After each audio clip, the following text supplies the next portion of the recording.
Come on, Bobby. It's time to get over it. She's back with you and she'll never cheat on you again. You've been together for 15 years, you have two wonderful children.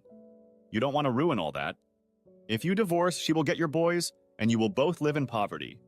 If you get back together, it will be better for your whole family. This wasn't just a case of her getting drunk at a bachelorette party and having fun with an old boyfriend. This was something nuclear, and the punishment was going to be meted out. My problem was that if I was the one who pushed the red button, the nuclear blast would hit me far more than anyone else. No one had more to lose than me. And this bitch lecturing me wasn't helping my mood or my ability to make the perfect plan. That's where I found myself in the role of Bobby Smith, sitting on a pontoon boat on a lake with the three of us. This bitch, her chatty asshole husband, and my cheating wife. Being a Kansas native, I was never going to swim 300 yards to shore, an Olympic challenge for a flatlander. In 10 minutes, I was going to shut their mouths and give my whore wife an unforgettable reminder of her cheating. Now a little background on me, the poor bastard at the center of this shit storm. I grew up in Wichita, Kansas, the self-proclaimed air capital of the world. This industrial city is home to Boeing, Cessna, Spirit, Beechcraft, and Embraer factories. My grades in school were average, but my parents didn't care. Mom was an alcoholic, chain-smoking, and rough-talking whore. Dad generally thought he was married when they got together. My older brother and sister, presumably with the same father as me, couldn't handle the fighting, bullying, and 911 calls from concerned neighbors. They left the same day they graduated from high school. They wished me luck and never looked back, afraid they would end up as witnesses in a murder trial. Teachers told me I was smart enough to get good grades, but I felt there was little sunshine in my future. At least I waited until the morning after graduation to leave home. My first and only stop was the U.S. Army Recruitment Center. Since I did well in the shop, I signed on as a wheeled vehicle mechanic. It was one of the first times in my life that it seemed like there was something positive in my future. To others, an Army private's paycheck was nothing, but I felt like a king. My platoon sergeant liked me because I didn't cause trouble, did my job well, and got along with the other guys. We drank and partied for 2 years. After my military service was over, I decided I wanted to go back to Wichita and work at one of the aircraft plants. I went to the National Aviation Training Center to get the special training and education needed to get one of the best jobs. My specialty was aerospace manufacturing and technology, and I decided that was where I would excel. Cessna was my first choice for a job, and I was happy when they hired me. 6 months later, I was helping a buddy build a workshop in his garage and had a life-changing accident. I was not happy about it at the time and berated my buddy for missing his part of the metal roofing. That mistake resulted in a large cut on my chest that bled like a stuck hog. At the first sight of the blood, I called medic, and then laughed because I was no longer in the military. My buddy applied a store rag to my cut to stop the bleeding, and we headed off to get medical help. There was a dock in the box just a mile away, and he drove there in his pickup truck. I wasn't bleeding, but the floor was a mess, so they immediately put me in the treatment room. Not for my safety, but so they couldn't see the guy dripping blood all over the hall. What happened next changed my life forever. The most beautiful nurse that ever lived on Earth walked into my room. She was tall, well-built, with shoulder-length dark hair, and her smile lit up the entire room. Her name tag read Nurse Ann. After looking at my jeans, work boots, and bloody t-shirt, she turned her gorgeous blue eyes to me and said with a smile, "I didn't realize that auditions for the television version of Jackass were being held today." I don't know, since I've been busy single-handedly building an orphanage and treating cancer. My wound is the result of a metal sheet being torn off the roof by the cheers of Mensa Society members celebrating my discoveries. She half smiled, half smirked, and laughed at my comment. "It's only 10:30. How many beers have you had so far this morning?" "None so far, but that depends on how long it takes you to get me cleaned up." "After all, you can't drink all day if you don't start in the morning," I answered her. Looking over my chart, she asked, "I take it you smoke cigarettes too?" "Yes." "You look a lot like my brother," she muttered. "Do you like your brother a smoker?" She took a deep breath and replied, "Yes, but there are days." I asked, "So there's hope that I can get you out since I'm so much like your favorite brother?" To which I replied, "Ha! Please take off your shirt. I have better things to do than spend time with a jerk like you." It was hard to pull the shirt over my bloody shoulder. She cut the shirt open, but not before shaking the scissors threateningly in front of me. Without saying anything, she began wiping the blood and dirt off my chest. I'm 6 feet tall, 190 pounds, mostly muscle. I guess that's what made her take longer to clean me than I expected. She chuckled as I reacted painfully to the disinfectant alcohol that was sprinkled liberally on my wound. I would have thought she would have carefully told me, "This is going to hurt a little." She stepped back to the door, turned to me, pointed to the examination table I was sitting on, and said sternly, "Stay." Only for a second did I see her smile. A few minutes later, Nurse Ann and the doctor returned to the room. I read the worry on her face that I would continue to act obnoxious and embarrass her. If I wanted to get anything out of her, I needed to be a better patient. When answering questions, I would say, "Yes, sir, no, sir, no, sir, yes, doctor." I was pleasant and obedient no matter what they said. As the doctor scrutinized my wound, she stood right behind him. I winked my eye at her. She smiled. The doctor had Anne prepare a syringe to dull the pain while he gathered needles to stitch me up.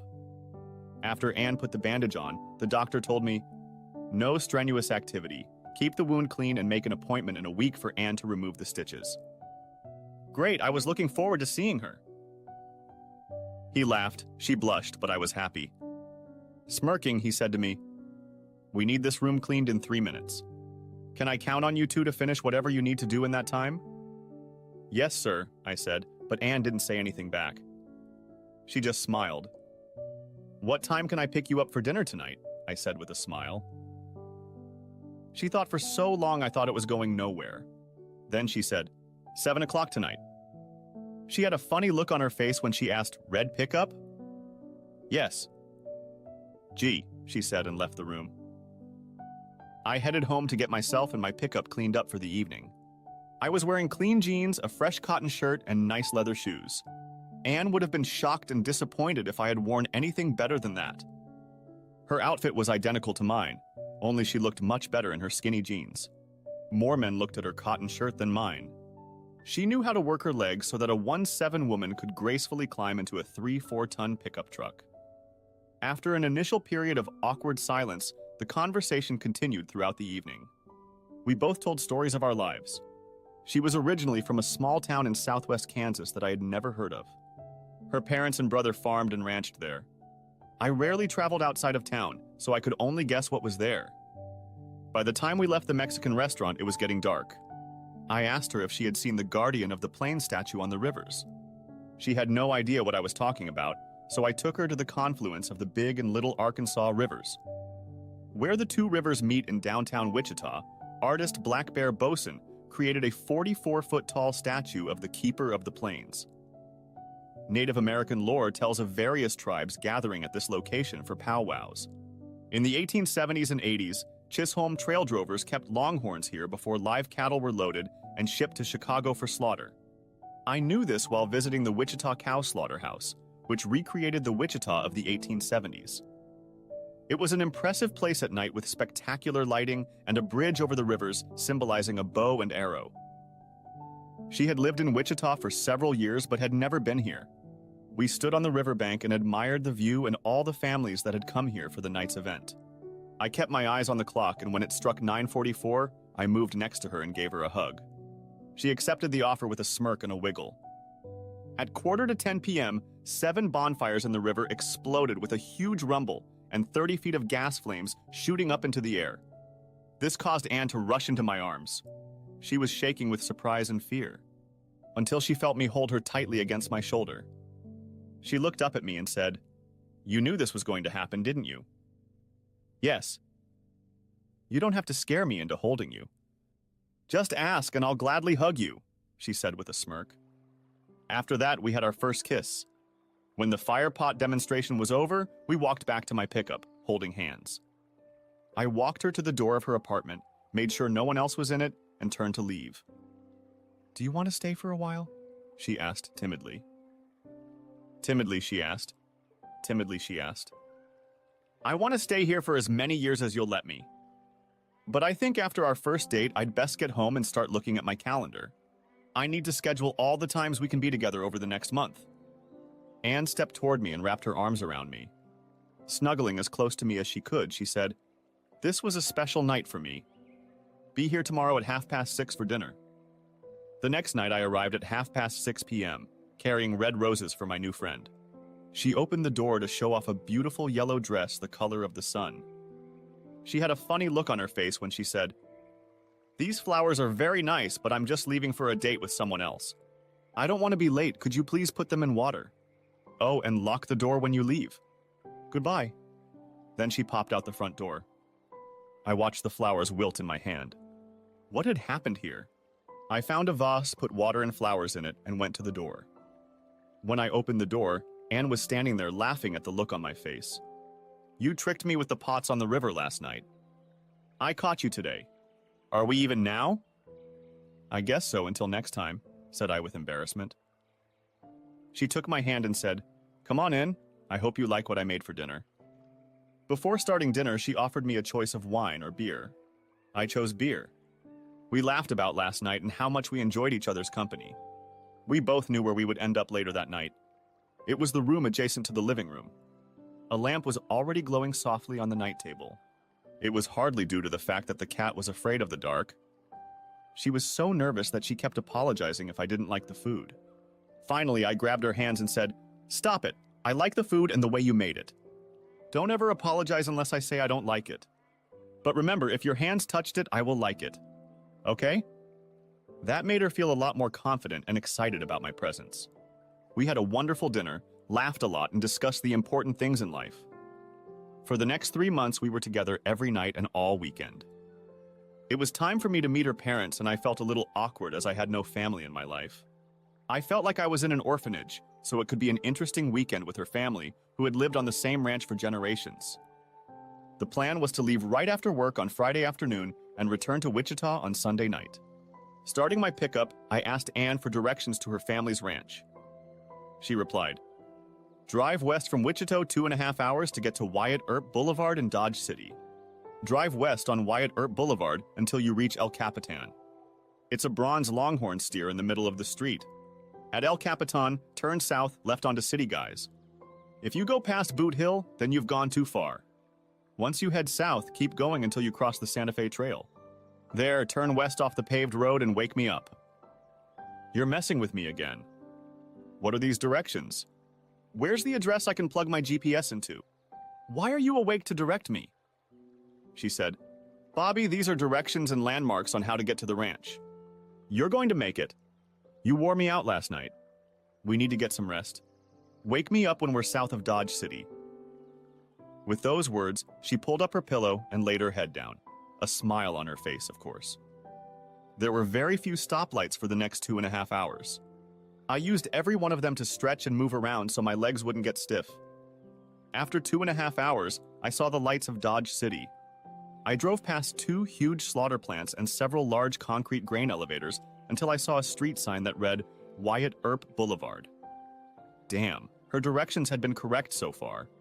A few blocks later, there was a statue of a longhorn steer in the middle of the street. This is crazy. Now I need to find the Santa Fe Trail sign. It looked like she was still asleep, but I didn't believe it. She's too much of a perfectionist to let me wander the prairie trying to find a century-old cattle trail. I gently stroked her butt and she said, Not again, honey. Wait an hour, please." "Come on already. Wake up before I end up in Oklahoma." "Okay, Bobby, where are we?" she said, as if she was really asleep. But I doubted she was. "Oh, okay, here's Miller's place. Only 3 miles to go." She started brushing her hair and fixing her makeup. We turned off the gravel road onto a sign that read, Clear Creek Ranch, EST 1872. A ranch-style house showed up ahead, along with several buildings, paddocks, and barns. A couple in their 50s came out of the house to greet us. Anne fussed when she saw her friends in the yard.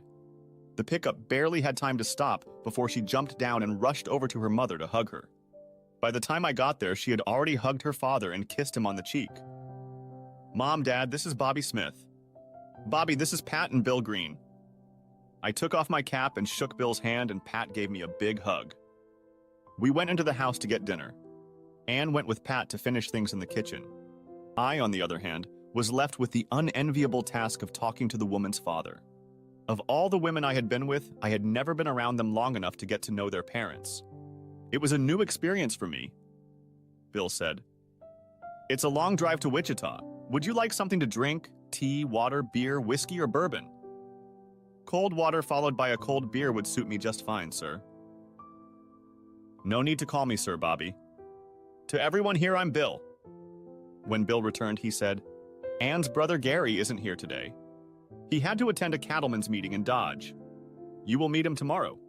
Gary is unmarried and lives in a mobile home on one of the other ranches. Since I had nothing to offer in terms of family, I started asking questions about pictures and items in the family room. Bill turned out to be a walking, talking book on the history of Clear Creek Ranch. It was laid out by the Pat Carter family. They were cattle ranchers, and they had one of the first brandings recorded in this county. Their branding was 2 C's, which were placed on the right thigh of an unlucky cow. The Cater and Green families had long resided in the area. There were pictures of old boys and girls hanging everywhere, and they were all related to Pat or Bill. Both Bill and Pat came from large families, so Ann had many cousins, nephews, and nieces. There were pictures of Wyatt Earp and his brothers, as well as Bet Masterson and Doc Holliday. These were real photos that the family had purchased at the time, not reproductions. Bill's grandfather was in several of these photos as a bystander. He had a receipt signed by Wyatt Earp for a pistol he bought from Earp after the marshal was convinced the bad guy wouldn't need it anymore. What interested me most was the collection of 1873 Winchester rifles in the gun box on the wall. This was the rifle that won the West. Their families used these rifles to shoot coyotes, rustlers, horse thieves, bandits, and Indian bands. It was more exciting than dinner, but Bill and I decided we would continue our journey into history later. If only we knew what was good for us. At dinner, I was able to listen to Pat Carter's family history, which coincided with Bill's family history. It was very interesting to hear this information about Ann's genealogy. It was getting late when Bill said he had to go to bed so he could get up early the next morning. This was the minefield I feared. Where would I sleep? Was I being too presumptuous, thinking I would be sleeping with unmarried Ann? Anticipating the talk, I said, I'll go get my bags. That way the Greenies would decide where I would sleep. The problem was that they had not yet decided my fate when I returned. They ignored Bobby's question. So I stepped forward and said, Bill, isn't that the bunkhouse down by the barn? When I was a kid, I wanted to be a cowboy and sleep in the bunkhouse. Would you let me fulfill a childhood fantasy by letting me spend the night there? Pat objected. Oh, you can't sleep in that old place. The bed has noisy old iron springs and you won't get a good night's sleep. Maybe not, but I don't fulfill old fantasies so often. What time do you want me back in the house? Shaking her head, she replied, Breakfast starts at 8 a.m. I replied, See you then picked up my bag and walked towards the lodge. Bill said, Let me show you the way. Bill and I commented on the beautiful sky studded with stars. Not much light pollution here. After we got inside the cabin, he showed me the quirks of the bathroom and said, Bobby, you don't have to stay here. You can stay with Ann if you want. Sir, I haven't earned the right to sleep with your daughter under your nose in your house. This room suits me just fine. I've stayed in much worse places while in the Army. This will suit me just fine. Bill smiled, shook my hand, and went back inside. Pat was right. The bed was awful, but I was tired and content with my life. There was no air conditioning in the room because here on the high plains, summer nights drop to 60 degrees, even though it's almost 100 degrees during the day. The windows and door were open to let in a fresh, cool breeze. I fell asleep quickly, but woke up to hearing a strange sound. I heard the spring on the screen door open with a groan, and then soft footsteps headed for the bed. Clothes were falling to the floor. I recognized the outline of a body approaching me. I spread the sheet so Ann could join me. Shit, I was going to surprise you. You surprised me. I'm surprised you waited this long to get out here. She laughed, making a sound that made my heart snap. Bobby, you made an impression on my mom and dad today. They really liked you a lot, especially Dad when you volunteered to sleep here. If you had demanded to sleep with me, he would have sent you here. And since you volunteered to sleep here, he doesn't mind you sleeping with me in the house. Since this is my first time meeting your parents, I'll stay in the cabin. I didn't just tell a story about my childhood dream of sleeping in the cabin. As a kid, I wanted to be a cowboy.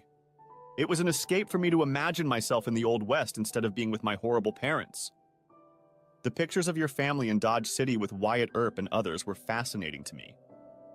When I saw the cabin, I knew I got to spend some time with a happy part of my childhood. What a wonderful sleep aid it was for me. My eyes stayed open until I saw her leave through the door. After the first blink, I fell asleep. That was until the sun woke me by popping out from behind the barn and peeking through the open window. The hot water heater in the bungalow wasn't on, so I started the morning with an invigorating cold shower. After changing into jeans and a t-shirt, I went outside and heard a noise coming from what I assumed was a metal car shed.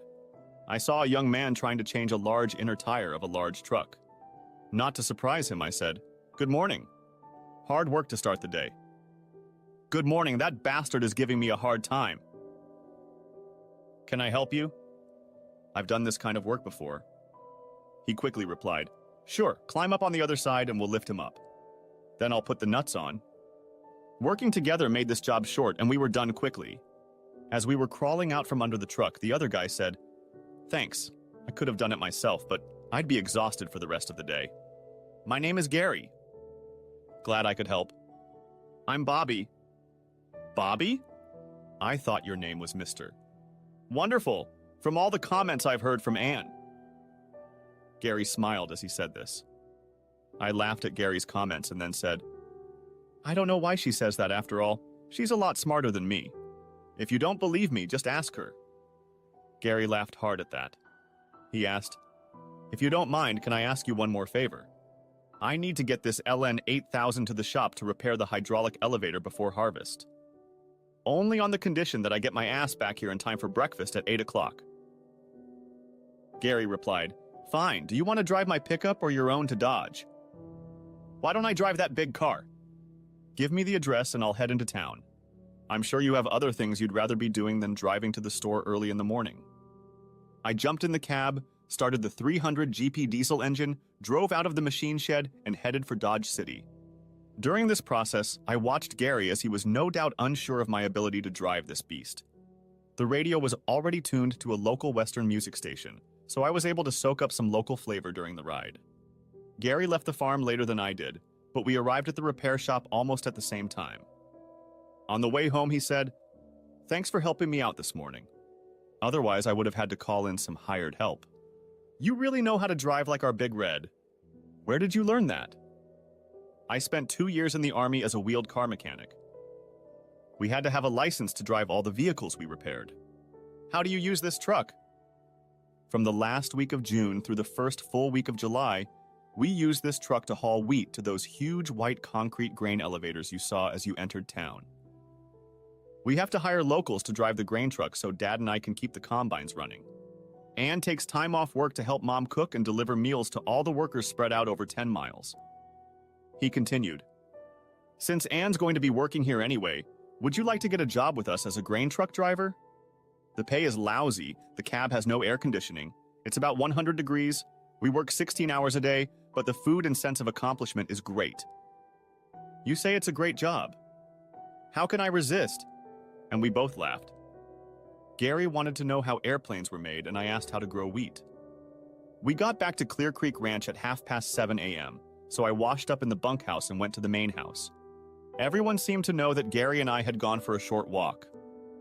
Bill asked, "I see you met Gary this morning. I'm surprised he let you ride into town in the Big Red. He takes great care of that truck. Only the most experienced driver can drive it during harvest time." "Yeah, he told me how it was used during wheat harvest." "Hey, Anne, I was offered a new job this morning." She looked at me. "And?" "Yeah, I'll be driving the Big Red during harvest. Should be a lot of fun. What do you think? Does it fit in with your plans?" She laughed and said, "So my brother told you that I would be here cooking and delivering food to the harvest workers? And you think you are so smart." After a short prayer, our breakfast was worthy of the amount of physical work these farmers do every day. In the middle of the meal, I noticed Pat and Bill glanced over at each other. Bill cleared his throat and asked Anne, "Are you having trouble sleeping these days? I thought I saw you sleepwalking last night?" I saw Pat start to giggle and Anne blushed. She kept shoving scrambled eggs into her mouth so she couldn't say anything. She looked at me looking for an intelligent comment, but I just shrugged and grinned. Anne set her fork aside and said, "I was worried about Bobby being put in a hired man's quarters. There might be spiders in there since no one else goes there." Besides, Bobby forgot to kiss me goodnight. When she finished speaking, everyone, including me, laughed. Anne did too. Anne and I spent the rest of the day in different places. She went with Pat and I went with Bill. Since I had expressed a desire to be a cowboy when I was young, Bill took me to Clear Creek Ranch. Clear Creek Ranch was owned by Pat's family on the Carter side. Bill and Pat then purchased parts of other ranches when they became free. There were 3,000 acres of native grass, grass that was indigenous to the Indians, and buffalo dominated the area. They had 250 black cows that were on pasture year-round. They bought another 1,000 head of steers each fall to fatten them up over the winter and early spring, and then send them to commercial feedlots. We rarely drove on the paved roads between ranches. If we came across another pickup, we were sure to stop and discuss the weather and the livestock market. It was obvious that Bill liked this kind of life and was very successful in his business. When we got back to the ranch, we saw Gary in the machine shed. I lit a cigarette and went over to talk to him. He looked at my cigarette and said, "You know she's going to make you quit, don't you?" "Yes, we've already discussed it." "We are in the negotiation stage now." He asked, "And how is that supposed to work?" My grandfather was in France during World War II and traded cigarettes for sex with French women. "I'm using that as a guideline. Do you think it will work?" He smiled and said, "You don't stand a chance, pal. You're doomed. Since you have a full pack and I'm banned for life from buying any tobacco products, I need to smoke a cigarette from you." I was really starting to enjoy my time with Gary. A barbecue was planned for the evening at a neighbor's ranch. There was a huge grill set up in the backyard, and when we pulled up, it resembled an Indian campground because of the people crowding around and the smoke of the fire. The rancher provided delicious steaks, and all the women brought their best side dishes, including Anne. Games were organized for the young children, and a concrete slab left over from an old building swept away by the tornado became the dance floor. 3 generations of the same family could be on the dance floor at one time. I danced slow numbers with Anne and went to the water tank filled with beer for the fast ones. Several young people kept her active during the fast songs, rocking her like a doll. When the songs changed from fast to slow, those would grab her and want to dance close and slow. Every time that happened, she would push them away and wave her index finger for me to come over and dance with her. It was a marvelous evening. We were all tired by the time we got back to Clear Creek Ranch. I kissed Anne goodnight and headed for the cabin. I could hear Pat and Bill giggling, teasing Anne for sleepwalking again. An hour later, I woke up to my cabin door slamming shut.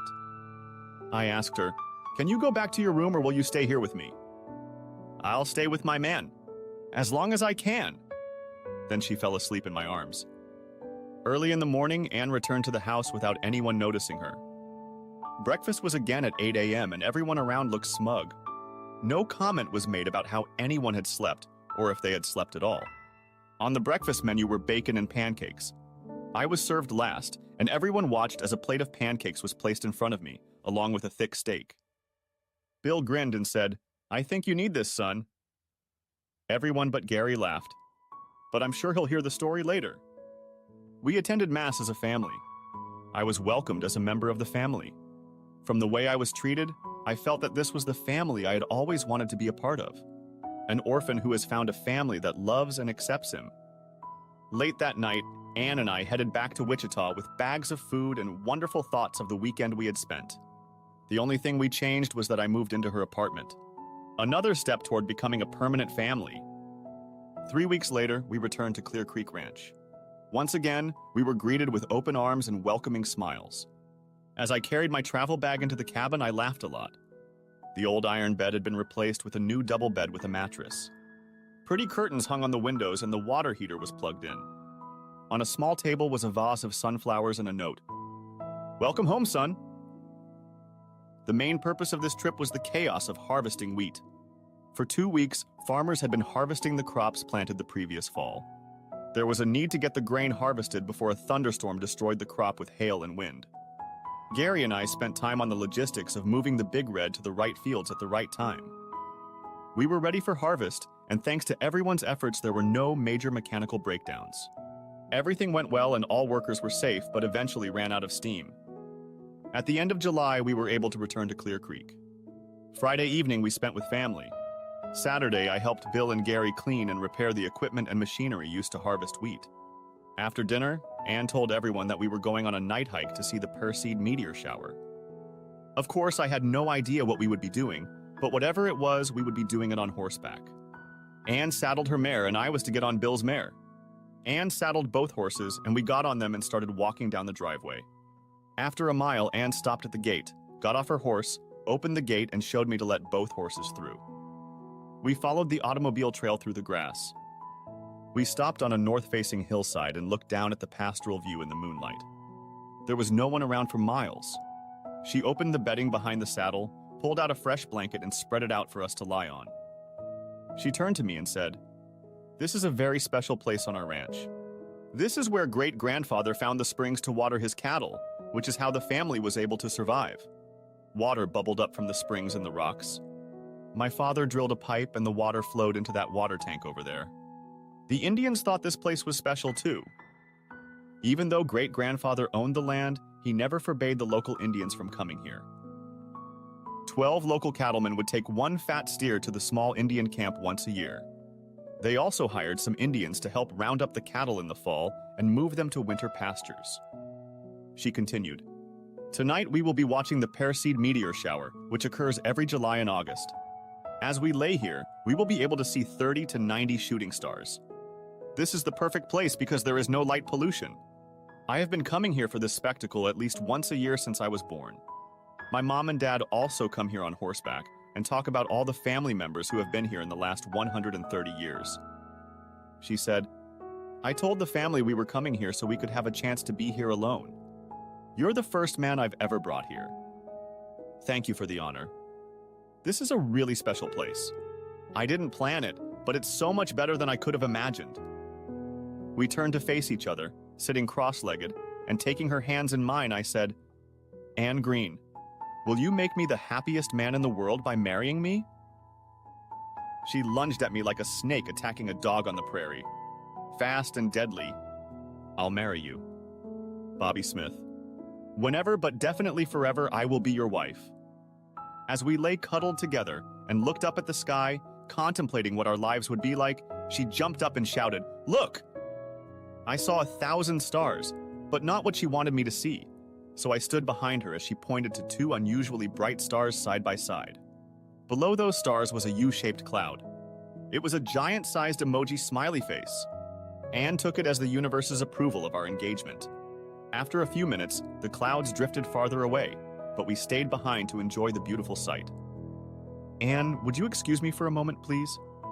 She cast a curious glance at me. I stood up, walked over to my horse, opened my saddlebag, and pulled out a small box. I opened the box and the diamonds sparkled in the light of every shooting star. Needless to say, she was thrilled with the ring. Smiling, she said, "You'll have to ask my father if you can marry me." "I already did that today. Didn't you see the way he glowed during dinner?" Laughing, she exclaimed, "I thought it was because Mommy put her hand on his leg." We laid down on the blanket to enjoy the experience and the view. After a while, she got up and said, "Shall we go freshen up?" She started to walk away and I followed her. In the middle of the pasture was a cistern with cool, clear water. She threw her leg over it and said, "Come in, the water is good." The water was clear and the fresh water bubbling up from the ground was cold. Splashing the water with my fiancé was invigorating and refreshing. It didn't take long to determine that we were clean enough to put our clothes on. We held hands as we rode back to the barns. After the harness and horses were put away, she decided to spend the night with me in the cabin. Before breakfast, she extended her ring finger to anyone who looked that way. Mother shed tears of joy. Gary was happy for both of us. With the engagement began a months-long process of planning and thinking out the smallest details for a successful wedding.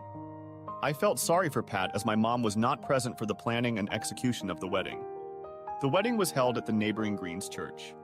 It wasn't a very large building, but there were many friends, neighbors, and relatives expected to be invited. I didn't bother to ask Bill how many steers he had to slaughter for the wedding dinner. Gary was my best man and 3 buddies from work were my groomsmen. With Anne at the altar were 4 of her cousins. Bill had instructed that the guests be seated on either side of the aisle so as not to draw attention to my lack of relatives. The wedding went off without a hitch and everyone had a great time. My work buddies enjoyed dancing with Anne and Gary's attractive cousins. 2 days later, we boarded the Amtrak Southwest Chief train in Dodge City and left at 5 to 6 a.m. for Santa Fe, New Mexico. The week we spent there was wonderful, both in and out of the hotel room. From there, we started living like any young married couple would. That was until that fateful Saturday afternoon a few years later when I received a call from the city police. Anne had been in a serious car accident and was in intensive care at the hospital. I called Bill as I was driving like crazy to the hospital. It wasn't fair of me, but I had no one else to talk to about it. The doctor told me she was in critical condition, with severe damage to her heart and major organs. There was no brain damage yet. He said I could visit her briefly, just enough to let her know I was there for her and wanted her to live. She opened her eyes when I called her name. I told her that I was there for her and that her parents were on their way to see her. She grabbed my hand and wouldn't let go until the nurse made me leave. Pat and Bill arrived in record time, 2 hours later. I got them into the room right away, even though it meant I would have to get out. All we had to do was wait and pray. The three of us rotated through the night so that someone would be by her side at all times. The next morning, we met with the doctor and he gave us the bad news. Her kidneys were shutting down and that caused most of her other organs to stop working as well. He apologized that there was nothing they could do but keep her comfortable. I asked, "Does she know about this?" The doctor sighed and replied, "She's a very good nurse. She kept me in suspense the whole time. She knew what her injuries would lead to." Pat gasped. Bill turned his face away and tears soaked my shirt. The doctor said, "She will most likely pass away today, so I've authorized all three of you to visit her at the same time." Bill went outside to call Gary and ask him to come right over. Pat and I hugged until it was time for me to wipe my tears and go to her room. I walked into her room and was greeted by a faint voice. "Hi, cowboy. I'm glad you're here. There's no place I'd rather be than next to you." At that moment, Bill came into the room, said, "Hello, princess," and kissed her on the forehead. Anne said, "I'm glad you're all here because I only have the strength to say this once. I am so glad to have lived this life with the three of you. You are all so special to me and I love you all. Listen to me. This is very important.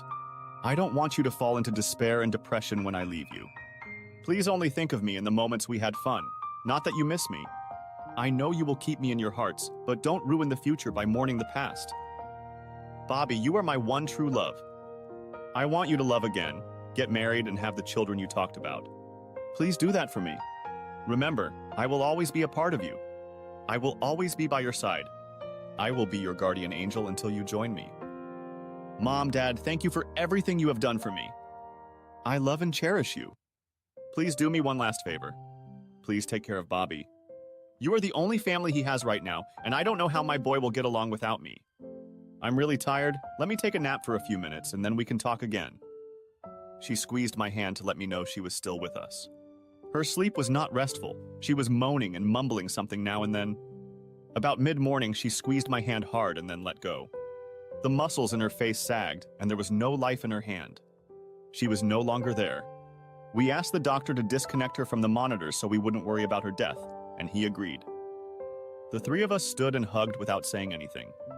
I stepped away from her to let the nurse know it was over. We divided her ashes into 3 parts.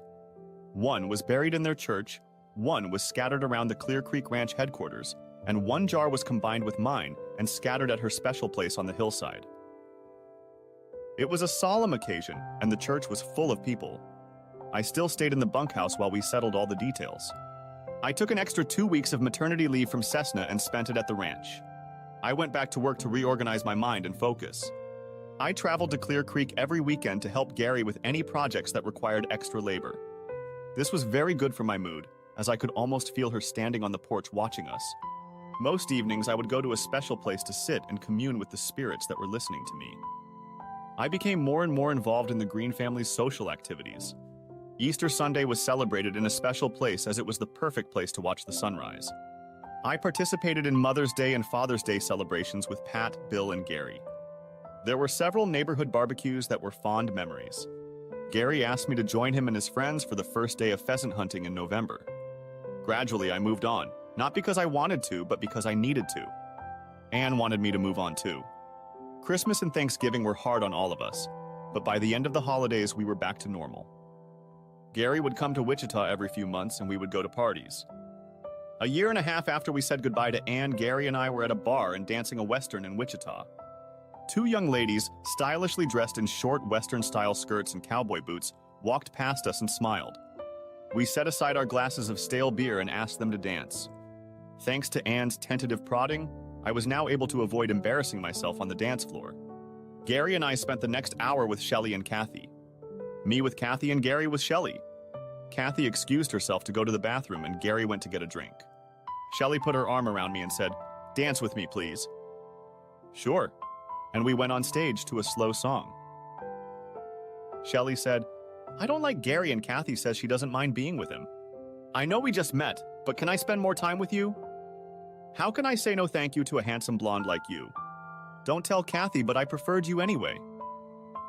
It was Gary's turn to be the first to get the pretty girl in the couple, and that's how it worked out. Kathy laughed. "I lost to the guy with the biggest cue, didn't I?" "Yeah, but I'm better looking and a better dancer." We spent the next few hours talking, drinking, and dancing. I got her phone number and asked if we could have dinner Sunday night, and she agreed. Gary had a good time with Kathy, and they might get together the next time he was in Wichita. It was obvious that Kathy would not be traveling to Dodge City to see him. Shelley and I had a lot of fun that Sunday. It was a little frustrating when she asked how I knew Gary. I replied that he was my brother-in-law until my wife was killed in a car accident. He's a good buddy and I go pheasant hunting with him every fall. She was sympathetic to my situation and we never talked about it again. We went on our usual relationship path. We had a date in the middle of the week just to do something together. We had a regular date on Saturday night, dinner, a movie, and some dancing. Then we added a Sunday afternoon to drive around the neighborhood, talk, eat ice cream or something so simple but healthy. We enjoyed every second we spent with each other. It wasn't long before she moved in with me. She was now my love and my world. She didn't mind my week-long trips to Clear Creek to help harvest wheat and hunt pheasants. It even helped our relationship as we both realized how much we missed each other. We had so much in common that we quickly became a couple. She wanted to have at least 2 kids, just like me. She wanted to have a nice house after marriage, as did I. Shelley worked in the accounting department of one of the hospitals. She had some education after high school, but not much.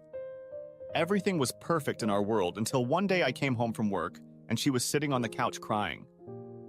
"Please forgive me, Bobby. It was a mistake and I can't take it back. I'm so sorry, please forgive me." I didn't like her words. What did they mean? I was afraid I was going to lose another lover. I said, "I'll forgive you. Now tell me what horrible thing you did so I can kiss you and tell you it's okay." "No, you'll kick me out of the house." "Please, I love you. Please stay with me." It took about 10 more minutes of sobbing over this inappropriate event before I just said, "That's enough. Tell me now, or I'm leaving for the bar." Drunks have a better understanding of what they're talking about than you do. "So tell me now." "I'm pregnant, Bobby. I'm sorry we talked about waiting until we were married, buying a house and getting settled. I messed up, please forgive me." I was surprised because she was on the pill. Oh well, apparently that didn't work. My hands went around her face and I pulled her to me and said, "I have 2 questions for you. Think before you answer. I'm not going to let you come back later and change your story. Are you ready?" "Yes," she sobbed. "Good, pay attention. Shelley, I love you so much. Will you marry me?" It took her a moment to realize what I had asked. Then she asked, "You're not mad at me for getting pregnant? Do you want to marry me?" "Oh, Bobby, I would love to marry you." Yeah. Thank you so much for not being angry with me for getting pregnant. I am very happy to ask you to marry me. I want to live with you and love you forever. Now my next question." She stopped sobbing but continued to make funny wheezing noises. "Can we name our baby Carter?" I just love that name, whether it's a boy or a girl. She put her arms around my neck and said, "I love that name too. We are going to have such a wonderful life with our baby boy." The next 2 months passed in a whirlwind of events surrounding the wedding and the birth of the baby. Everything she planned for both events was appropriate and affordable. There were no diva outbursts in our apartment. The only problem was her asshole sister who always insisted that everything be done the way she wanted it done if she was in the same place. She told Shelley that I should spend 3 times my full monthly salary on her ring. I told Shelley that it was fine if we could move into her sister's house for 3 months and not have to pay rent, food, and car payments. Her sister Beth, a bitch, didn't think that was an acceptable solution. It didn't help that her husband Hal kept harassing me about how cheap I was and how great he was for paying 4 months' salary for Beth's ring. I know how he paid for the ring. He racked up a bunch of credit card purchases, including the ring, then filed for bankruptcy and walked away laughing about how smart he was. The only disappointment in the wedding was on her parents' part. They wanted a lavish celebration to impress their friends, but were very insistent that they not pay a dime for the event. So, Shelley and I had the wedding we wanted for ourselves. Not for anyone else. My best man was once again Gary Green. Pat and Bill were invited and enjoyed attending the event. I was very happy to see them. Our Carter was born on the 3rd of March and was a healthy, happy boy. Shelley was the perfect mom, knowing exactly what to do and when to do it. I just did what I was told, except I didn't need to be told how to hold, love, and care for him. In June, we brought Carter to Clear Creek Ranch in time for the beginning of the wheat harvest. I had made arrangements with Bill and Pat before we arrived. During the phone call, Pat had an emotional moment when I proudly said that our son was named Carter. Shelley had only met Bill and Pat for a brief moment at our wedding, so this was her first real visit to them and the ranch. The plan was for Shelley to return to Wichita the next day, and I stayed behind to help with the harvest. As we pulled up to the ranch, Pat almost ran over Bill and Sir Henry's dog to get to Carter. She hugged Shelley first and then carried Carter into the house. Although Shelley was a wonderful mother, she was ready for another woman to help with her son. Neither sister nor mother wanted to do anything but coo to the baby and then ask Shelley, "Do you have anything to eat or drink?" Pat did a good job of not overstepping the maternal boundaries that women set when caring for children. Pat fed Carter and rocked him, waiting for him to fall asleep. Taking this opportunity, Shelley asked me, "Can we go for a walk?" "Sure," I replied, wondering if something was wrong. Shelley took my hand and said, "I just want to go for a walk with you. You and me just by ourselves. I love my son, but I like spending time with his daddy." She continued, "Pat is just fascinated by Carter. You'd think he was her own grandson. In fact, it's her only grandson if you count that I'm still her son-in-law. I consider her as close a mother as I've ever had. She and Bill treat me like a son, and I love them like parents. Their daughter is no longer in my life, but I am in their lives and they are in mine. Of course, our relationship is my first priority. I hope you are not concerned about my relationship with them." A couple steps later, she said, "I think you keep things in balance." We walked for about an hour, and then Mom's alarm clock went off and we went back into the house. All was quiet as Carter was asleep and Pat was working in the kitchen. Bill and I went to meet Gary and discuss what fields we would start combining the next morning. Bill and Pat took turns holding and feeding Carter until he fell asleep for the night. Shelley couldn't believe how dark the night was until she looked up and saw 1,000 stars as we carried Carter into the bunker. We were surprised to see a brand new baby bed in the room. It had a blue blanket on it with boots, saddle, and horses for our little cowboy. It was a message that Carter could come visit them anytime. Shelley came back to our house after lunch. She had planned to leave after breakfast, but she and Pat started chatting and the time flew by. I stayed at the ranch for a week and then Gary drove me back to Wichita when I went to the John Deere dealer for parts. 2 years passed and Shelley gave birth to our second son, Tyler. Pat came and stayed with us for a few days to happily take care of Carter while Shelley was with Tyler. As the boys got older, we started spending more time at the ranch. They were old enough to ride horses and understand the old cowboy stories Grandpa Bill told. The 6 of us went to Boot Hill where they rode in a horse-drawn wagon, watched a gunfight on Front Street, and drank sarsaparilla at the Long Branch Saloon. We took the boys to a pasture west of Dodge City so they could see that the wagon ruts on the Santa Fe Trail still spooked the land. They loved living surrounded by cowboy history. Every summer we let the boys stay for a week or two. They made friends with the neighborhood kids and rode their horses to visit each other. Pat and Bill took them to Sunday school, and that increased their circle of friends. The more they stayed on the ranch, the more they wanted to go back there. When they were 10 and 12 years old, they wanted to spend all summer at the ranch. We compromised and let them spend the month of July there after the harvest. By then, Shelley was tired of life on the ranch. It was fun at first, but it was hard work and not as much fun. The whole month the boys were at the ranch, she wanted to dance and have fun every night. She was approaching the magical 40 mark and wanted to imagine turning back time. She went back to work and had a group of young women with whom she socialized. That fall, I took Carter with me on my annual pheasant hunt for the first time. He had never seen a ring-necked pheasant and was looking forward to joining his friends. There were 10 people in our hunting group. 8 men walked the field to get the birds up, and 2 at the far end blocked the field for the birds to take off in front of the shooters. The boys walked beside and behind their fathers. After lunch, the boys were taught how to clean and dress the birds. Each boy made a headdress of long, colorful tail feathers to wear in the evening. That evening, we ate about a third of the birds and the rest were frozen and taken home. Carter brought home some beautiful feathers for his mom to put in an arrangement. Shelley was not impressed and the feathers disappeared, much to Carter's disappointment. The next summer, the boys decided to spend the entire summer at the ranch. They told Shelley and me that we could come anytime we wanted. Shelley didn't like this plan. She wanted the boys to stay in Wichita, but she didn't feel the need to spend much time with them. She worked during the day and went out with friends a few times a week. She would be out the door at 7:30 in the morning and might not get home by the time they went to bed. So you can understand their frustration with the situation. Shelley and I had some disagreements about her not being home. I had no reason not to trust her when she was out with her friends, but I didn't feel she should spend all that time with those particular friends. Pat called me when Bill was driving her and Gary to Wichita. I realized she was upset, and then she told me that Gary was very sick. All his life he had been plagued by kidney stones. His constant smoking was exacerbating the problem.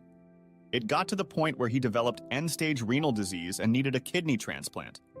I learned that he had been on the list for some time to receive a new kidney, but none of them were a good fit.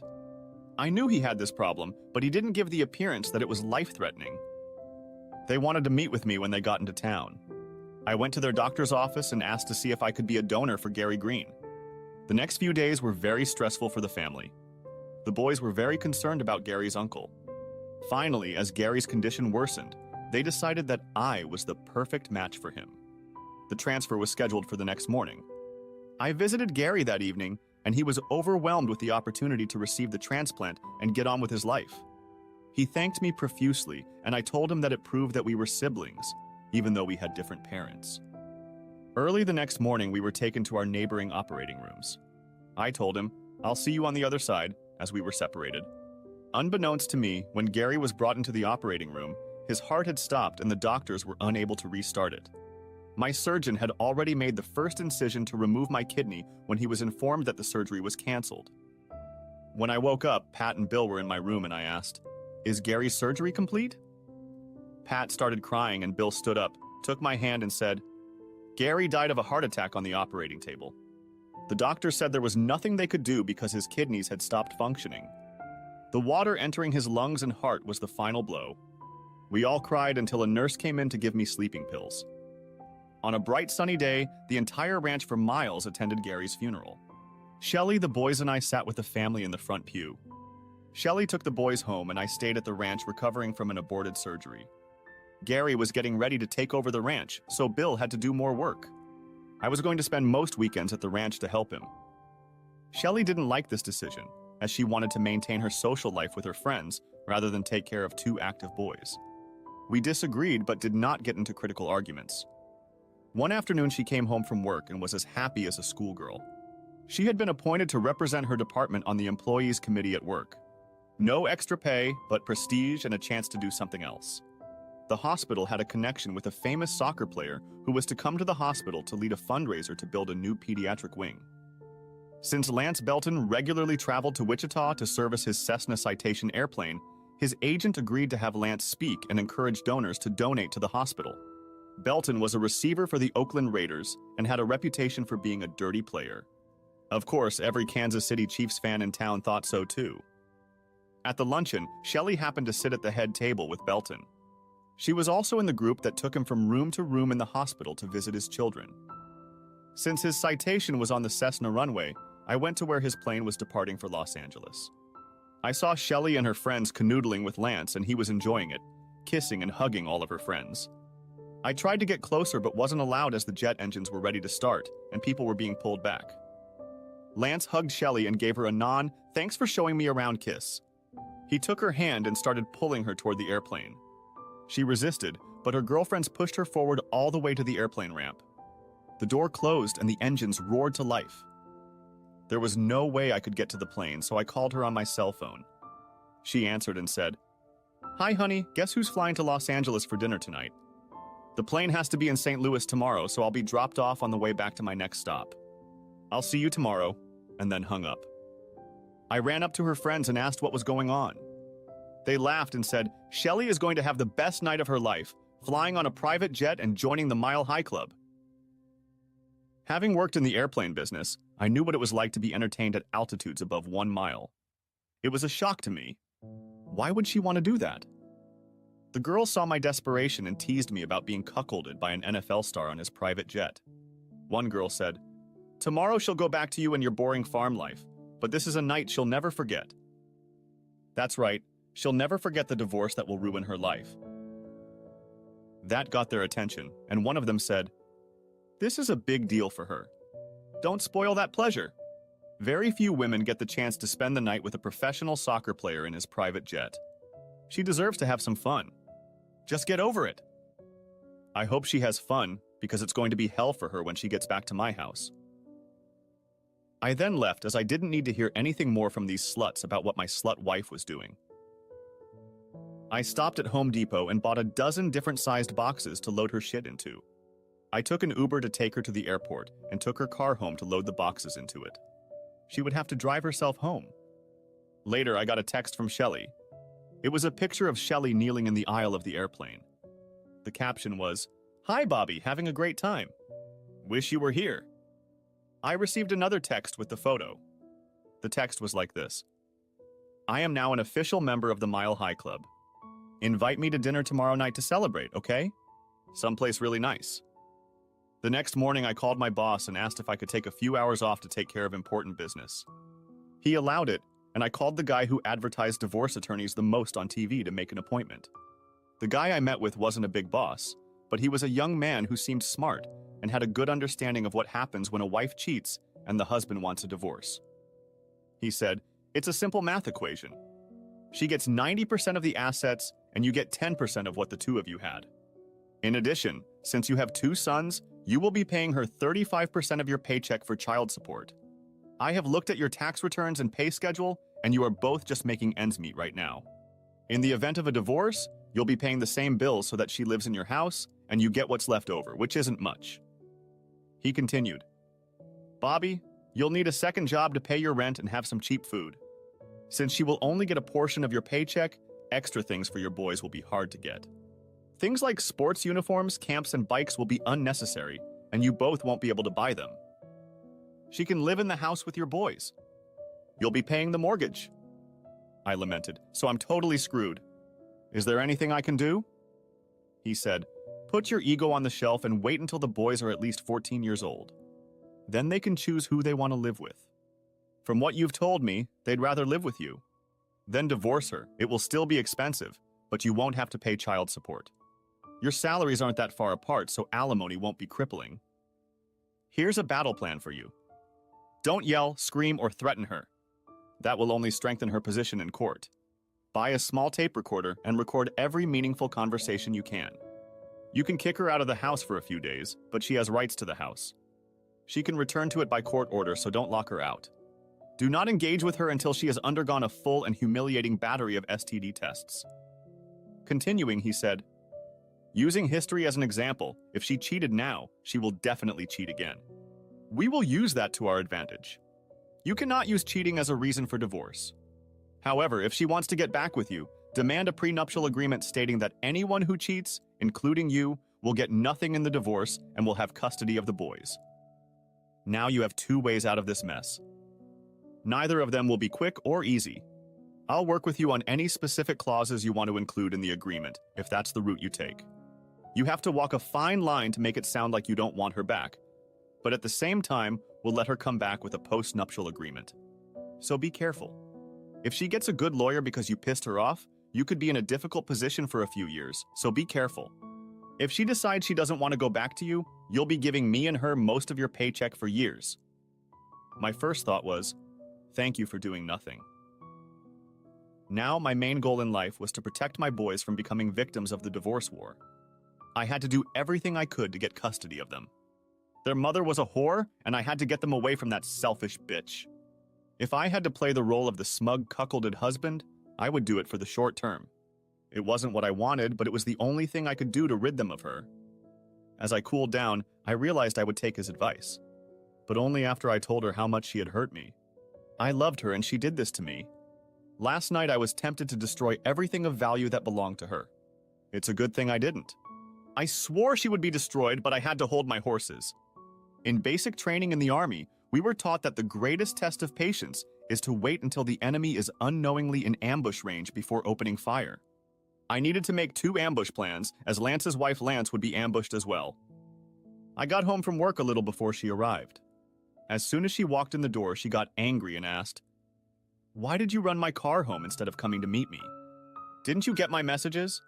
It was very difficult for me to get home and I don't appreciate it." I turned off my phone so I wouldn't get nasty messages. "Come sit with me and tell me about your trip."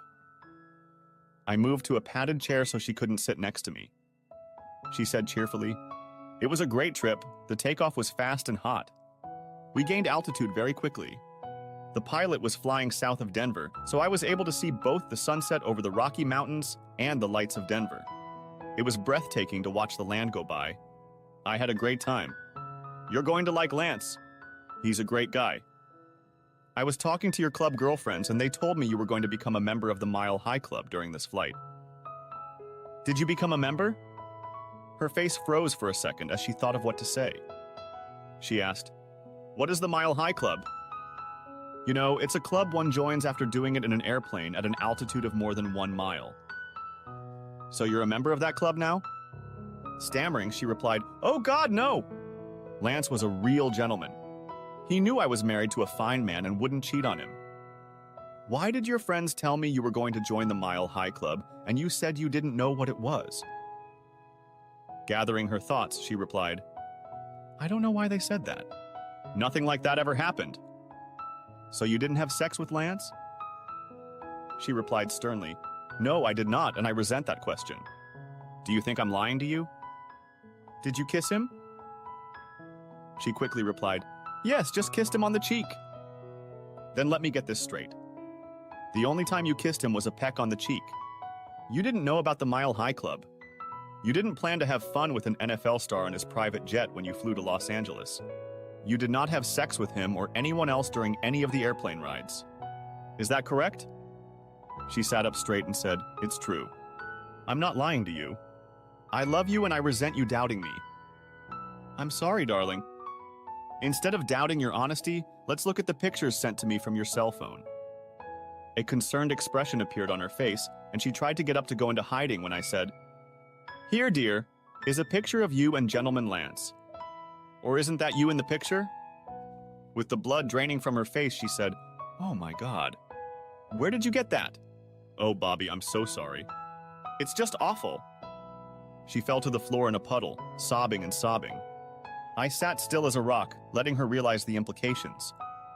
Between sobs, she said, "You weren't supposed to get those pictures. They are only meant for me, as a reminder of an unforgettable evening. He must have used my phone to send them to you. I didn't text you those awful things." "That's even worse, isn't it, Shell? You're a cuckold and you keep the memorabilia. You treat me like just another dumb husband who adores his wife, even though she was having fun with some guy she just met. What a sad situation for both of us. Don't you love me anymore? Am I such a bad lover that you are doing this to our marriage?" Now, unable to hold back her sobs, she spits out, "No, no! It wasn't like that at all. It was my exciting adventure. It wasn't about cuckolding you or humiliating you. I was just doing something exciting and it had nothing to do with our marriage." "Well, then your marriage will be disconnected as a result of your great adventure. When the airplane door slammed shut, it closed our marriage and our family." She cried, "Our marriage should not suffer. I know I made a mistake and I will never do it again. We can get through this. We just have to love each other enough to save it." Standing up, I said, "I don't know how we're going to do this. Your clothes are already in the car. You and I can't be together right now. You need to go somewhere for a few days until we figure out what's next. Honestly, I can't stand the sight of you right now. Please go away." "But this is my home too," she sobbed. "Yes, it's your home too. But if you want to save your marriage, you'd better leave for a few days. If you don't, with the mood I'm in, I'm going straight to a lawyer to get a divorce. I'm giving myself a chance to cool off. If you want a divorce, then let's get dueling lawyers lined up against each other for a bloodbath. Bobby, I have nowhere to go. I don't want a divorce. I want to stay with you. I'll never do anything like that again. You have your slutty girlfriends who talked you into getting on the airplane. You can tell them about the one night you spent, and upon your return, you face the hell of a lifetime. They'll be interested to hear the story. She shook her head and said, "Okay, I will. But please remember, I love you, Bobby." Funny way to show your love for someone. All that comes out of your mouth is your lies. She blew her nose, wiped her eyes, and asked, "Can I call you tomorrow?" "Sure," I said, but I didn't agree to answer that phone number if I didn't want to. The next week, that afternoon conversation happened again.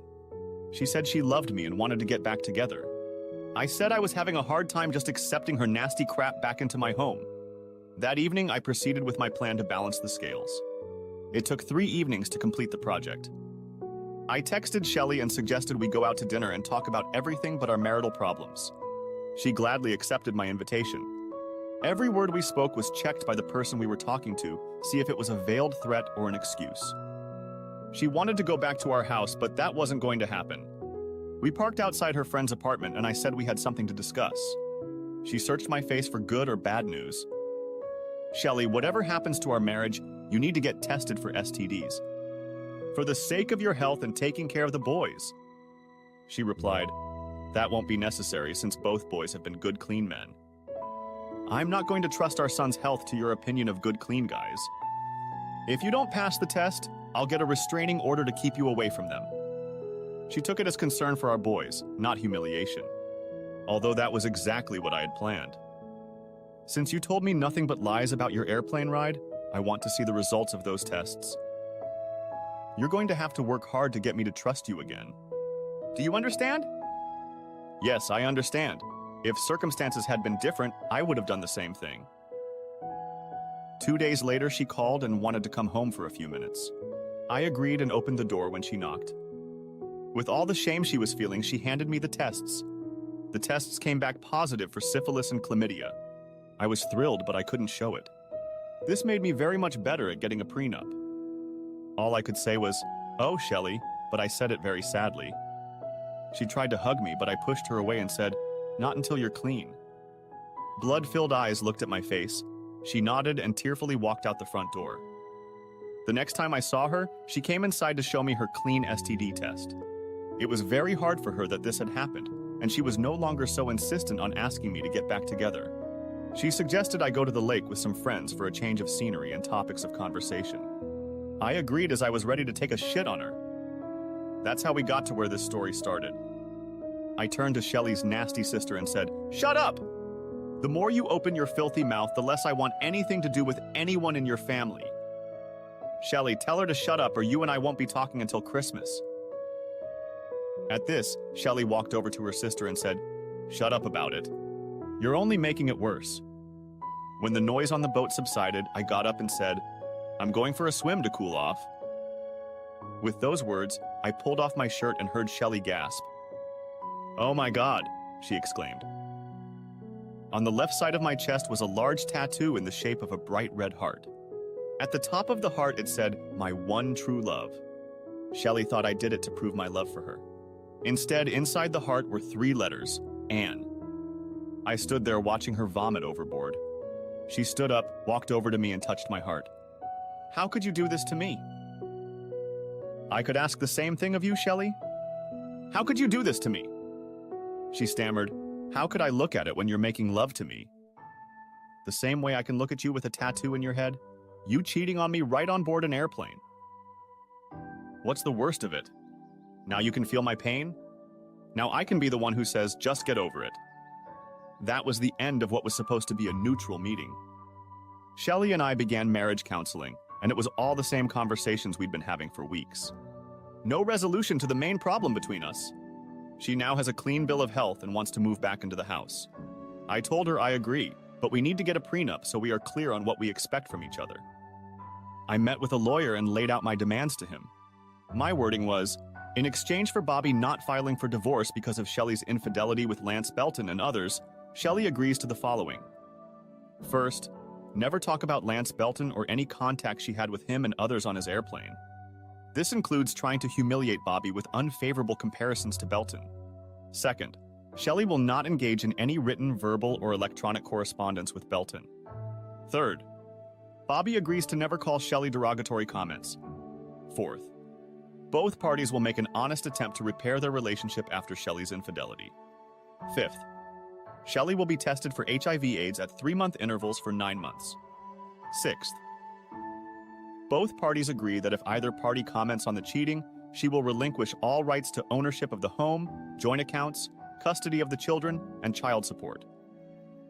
Seventh, Shelley agrees to always tell the truth and never lie to Bobby.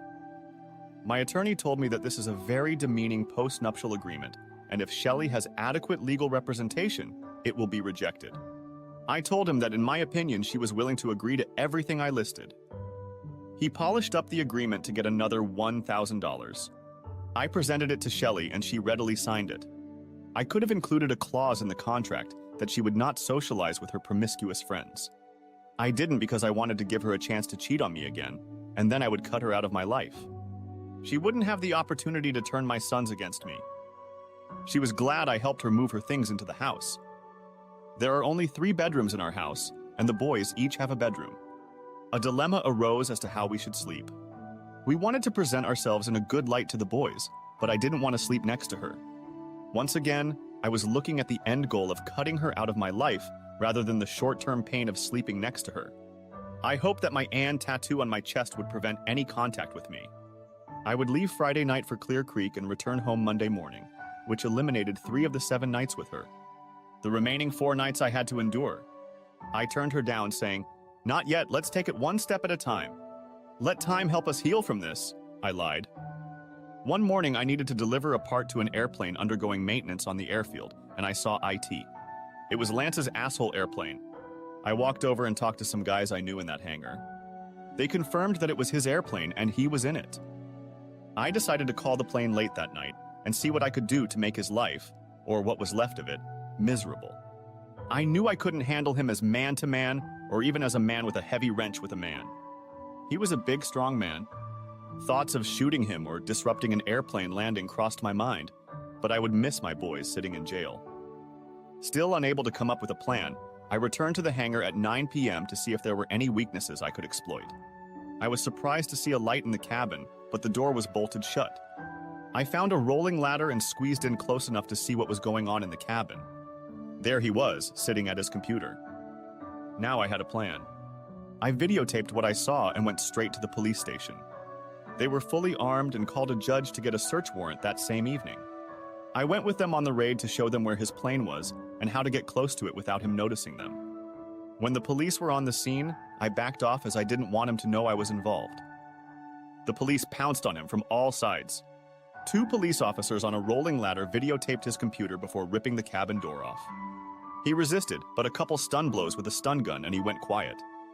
They confiscated the computer and took him to jail. It was all over the news and I know Shelley saw it but never commented. She asked me about being near his airplane that night when I was working late.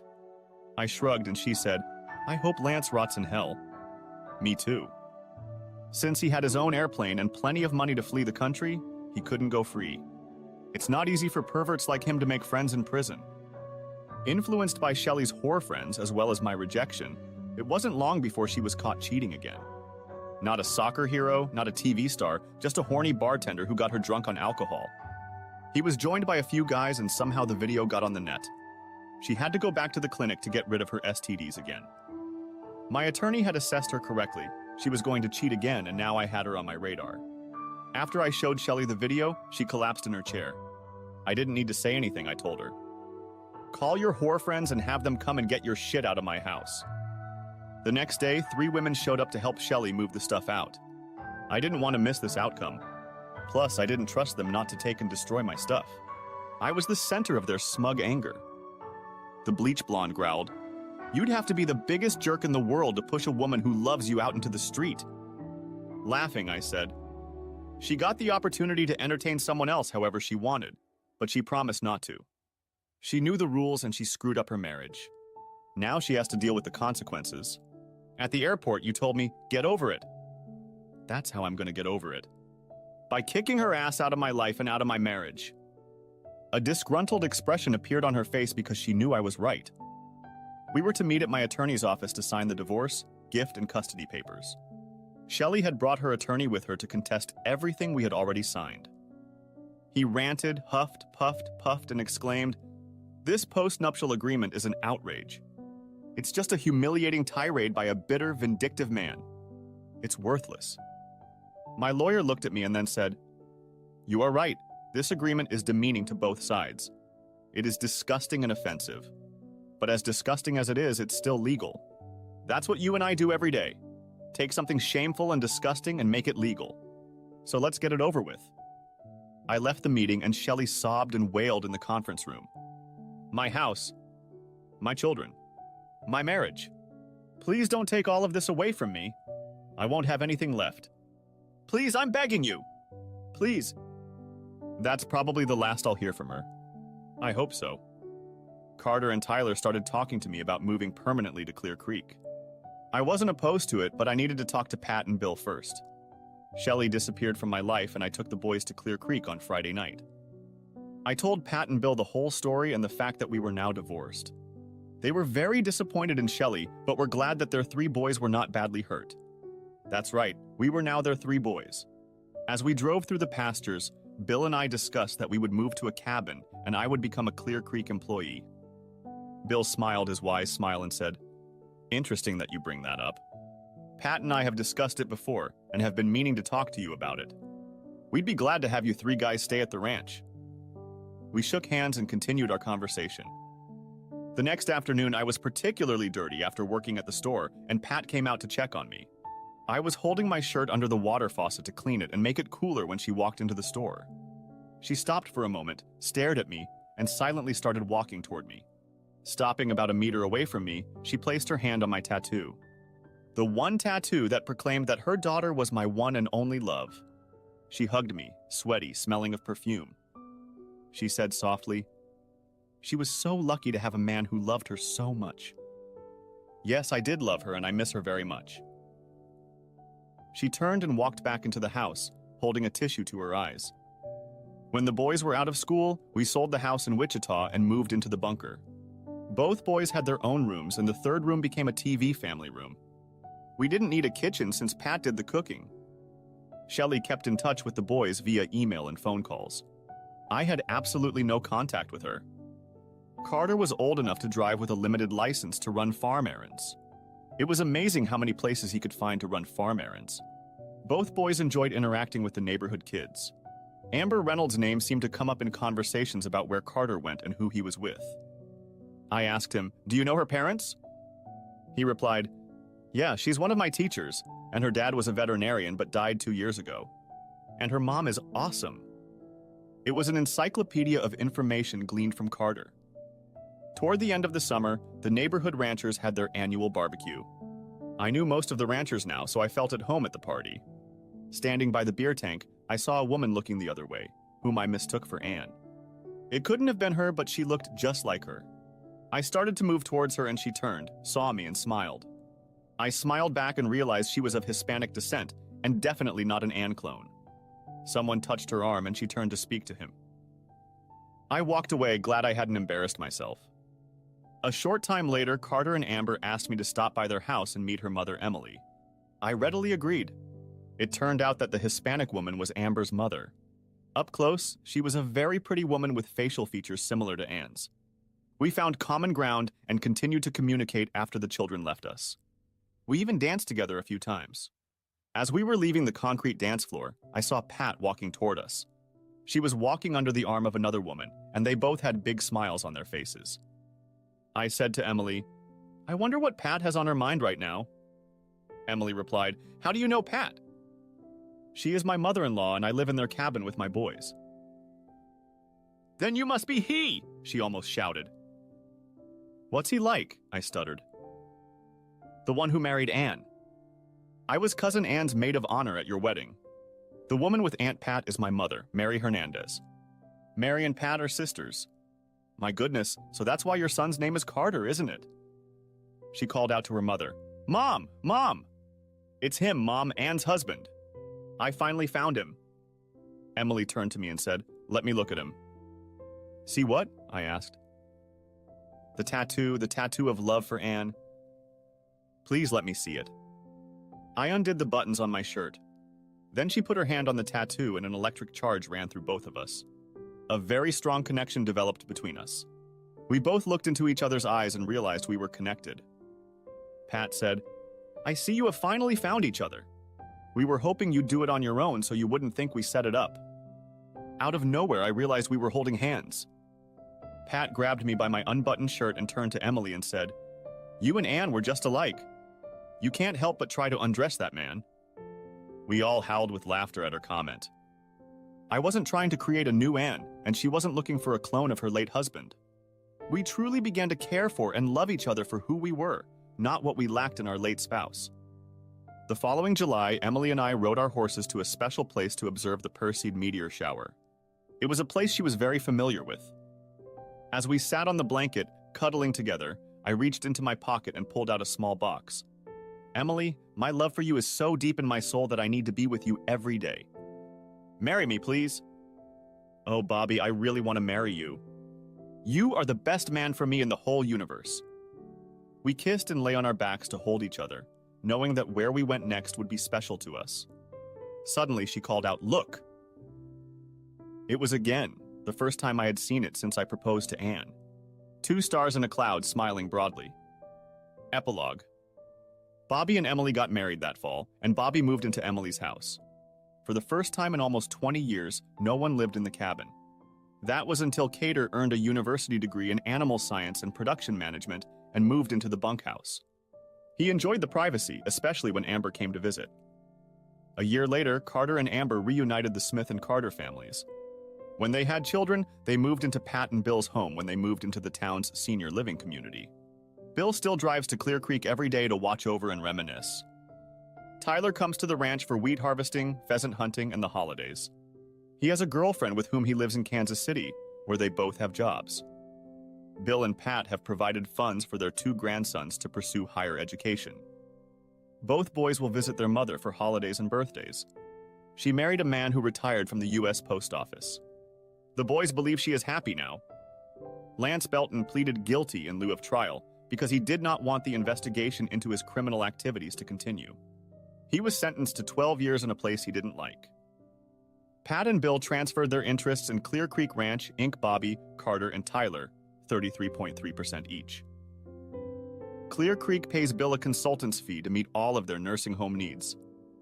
Bobby and Emily are completely in love with each other and the way their lives have turned out.